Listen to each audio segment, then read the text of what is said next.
I loved Charlton Heston. I loved him in the Ten Commandments. I loved watching the movies about David and Goliath, about all of the biblical figures. When I was a little boy and I got a Bible and it had a picture of Jesus in it, and his blonde hair and his blue eyes.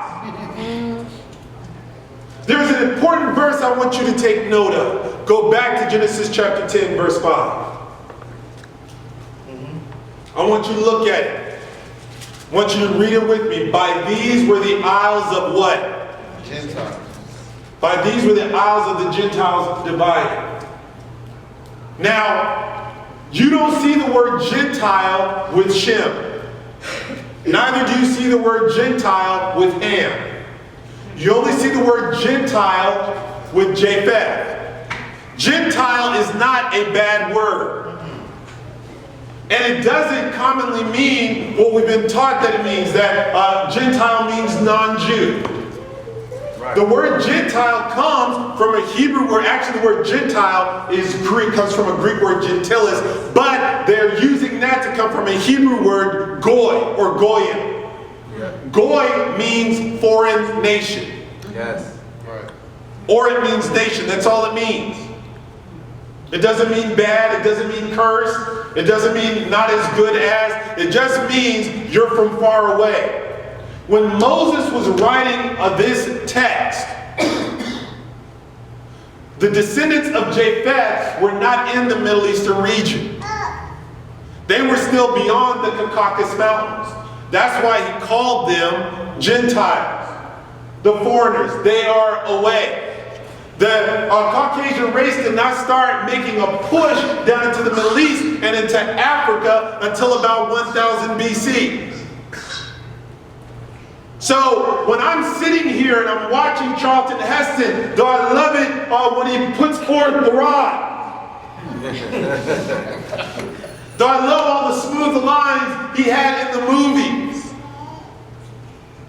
That is not what Moses would have looked like. The woman that plays Zipporah in Ten Commandments was fine, but that's not what she would have looked like. But that's how I was being programmed.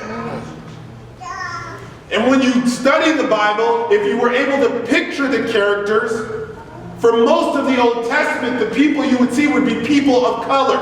You would not see Caucasian people until the Greeks and the Romans showed up.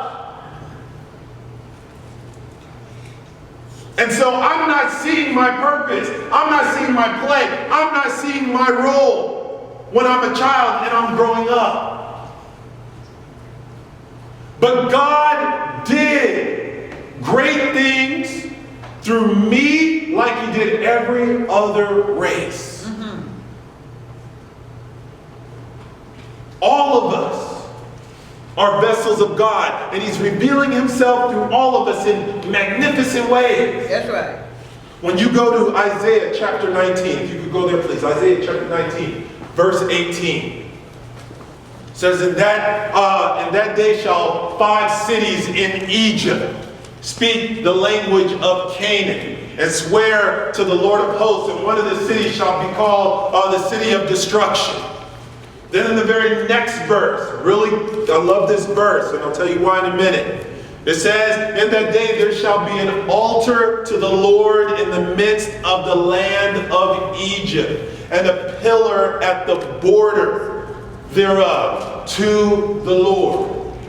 The prophet is saying that in Egypt there will be an altar to the Lord. Let me say that again. In Egypt there will be an altar to the Lord, and it would be in the midst of the land of Egypt, right dead in the center, and it would be a pillar at the border. That means they built that coffer first, then built the entire pyramid around it. Yep. When scientists looked at this thing with the microscope, they found drilling holes in it in order to put it together that had to be done with drill bits made from gems. Geographically, the pyramid is at the exact center of all the landmass on planet Earth. Wow. So whoever built it had to know where all the land was. Yeah. I submit to you that Columbus wasn't first. Not only that, it is aligned perfectly with the North Pole. Astronomically, you can calculate the radius of the Earth, the mass of the Earth, and the radius of the Sun with the mathematical principles based on the weight of the pyramid. Yes. The pyramid of Menkaure, of Khafre, and Khufu are all aligned with the constellation of Orion. Perfect. At 2 points in history, the North Star lined up perfectly with the pyramid. Looking at the pyramid, you would think it's four-sided. But because of the way they geometrically designed it, the pyramid has 8 sides. But you can only see it from 40,000 feet on the spring and autumn equinox, when the sun hits it just right. Teach that. That's why Isaiah said it's an altar to the Lord. Yes. Yes. Wow. That's why Isaiah said it's a pillar to God. It's a clue that God has blessed the black man just like he's blessed everybody else. That's right. Amen. That there's a purpose for the black man just like there's a purpose for the white man and the Asian man and the Jewish man, that we are all blessed by God. That's right. We just happen to live in a day and age where we don't know. That's right. Because all the movies we see, the pictures we see are colored by the dominant culture.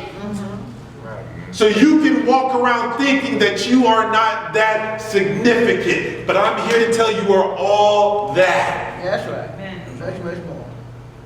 When you read further in the Bible, when you read on, the Bible says in the next verse that the Lord would be known in Egypt.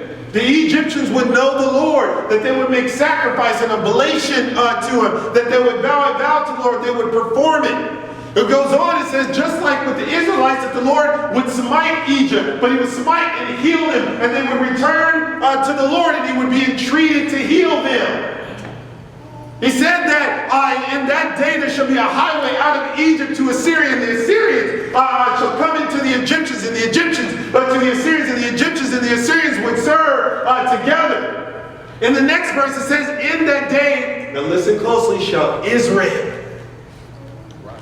be a third with Egypt and with Assyria, and shall be a blessing in the midst of the land. And then here you go. Here's the kicker. Wish I had a drum roll. I'm joking. Whom the Lord would bless, saying, blessed be Egypt, my what? Read that. My people. My people. Yeah, blessed and Assyria, the work of what? My hand. And then Israel, my what? Inheritance.